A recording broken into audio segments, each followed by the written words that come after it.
name is Nick Roussos and this is my job coach, Audrey Hendricks. I am so excited to be part of the TEDxFrontRange talks this year.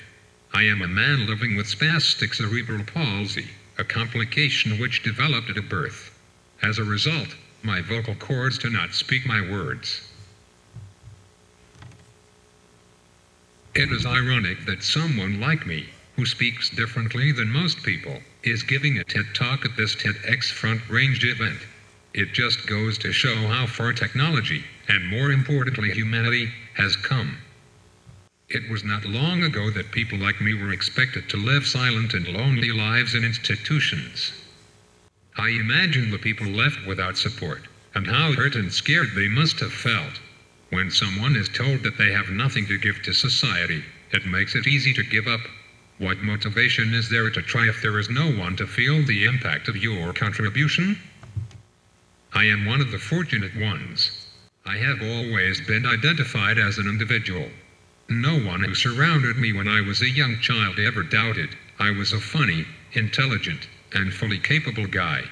My parents, especially my mom, pushed me to reach my full potential.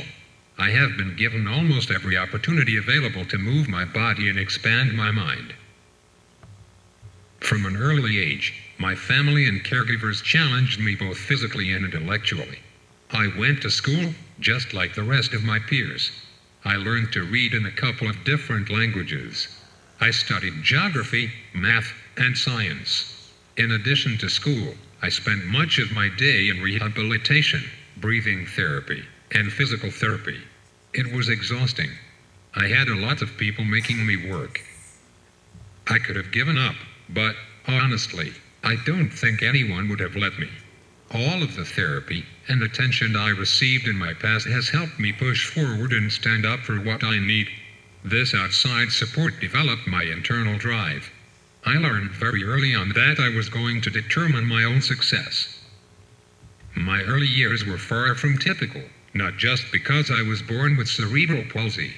I grew up in Africa, and life in Addis Ababa, Ethiopia was quite an adventure. My family and I got by without many of the modern conveniences we have here in the United States, though living in Africa did provide unique opportunities and a lifetime of extraordinary stories to share, including the times I had to defend myself against wild animals. Okay, well, Sandy was just a baby lion, but a challenge, nonetheless. She was a relentless hair biter, and I often had to push her away when she insisted on playing with my luscious locks.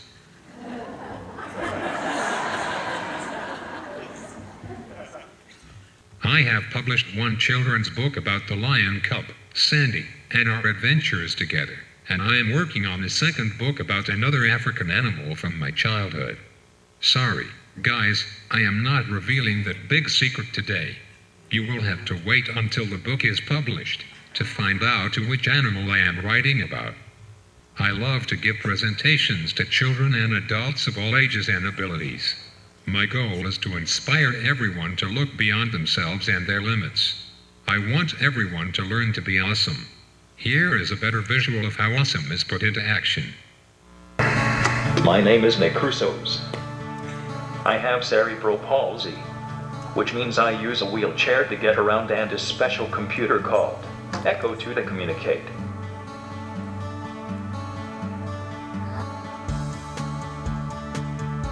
But that doesn't stop me from having great adventures. I kayak, ride horses, run races, and I even ski and water ski. I live life to the fullest.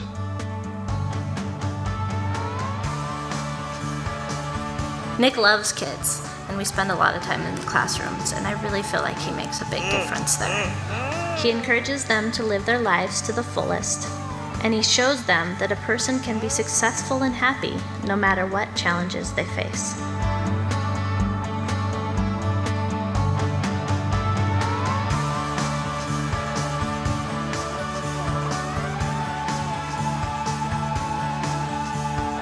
Here's Nick as the main character in his first children's book. Written by Nick Roussos and illustrated by Pam Marcus Bowsey. It was inspired by his childhood growing up in Africa. It's the first book he's written, but he has more ideas in mind that will be coming in his Power Book series. It's a grand adventure that teaches kids to not only be helpful, but also to be respectful and kind to everyone. Read my book and share the journey of my imagination. And remember, adventure is just a page away.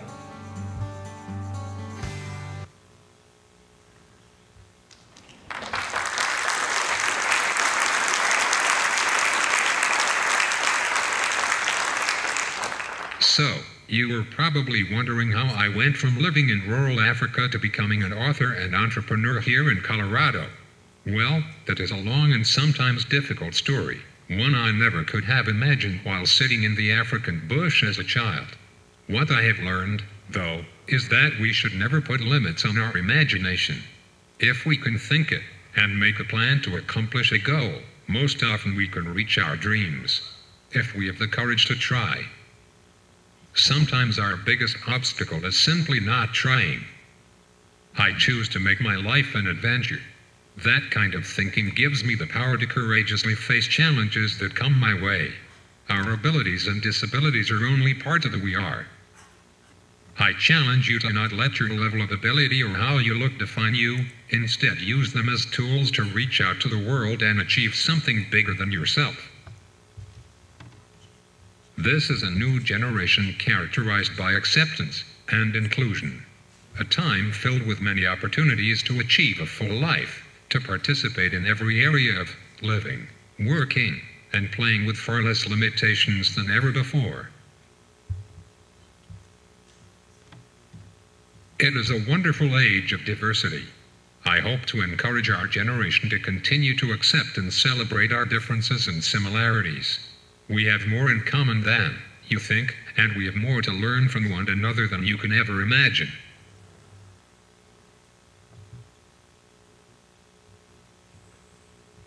Although I have a high-level disability and require much assistance throughout the day, I am still a whole person with feelings and abilities. I can go most everywhere I want. My wheels are my legs and I can use them to walk, run, and even dance. And I have a voice and an opinion. Trust me. I can and do communicate with my hands, my body language, and now, with the advancement of technology, my speech device. I love listening to music and singing karaoke. A friend once watched me hold a microphone and sing. She said, "You were singing in your heart and in your mind." What an awesome description, and a great way to explain something that I personally do not see as a limitation. I love the way my friend views the world. Her ability to see life this way disrupts the norm, and this is how we make change. So, I challenge you to leave here with a new perspective that is twofold. First, do not limit yourself. You are capable of amazing and great things. Nothing can stop you from pursuing your dreams. And second, do not place limitations on others, especially those who are differently abled. When allowed to soar, you will be surprised how far a person, even one faced with great challenges such as myself, can go. You and I are all part of a new generation of acceptance and inclusion. We understand that different is good. We are the ones who can change attitudes in our neighborhoods and cities. We can stop putting limits on our imagination. This is the way I think, and the reason I am speaking to you today. This is the way we can all be awesome in action.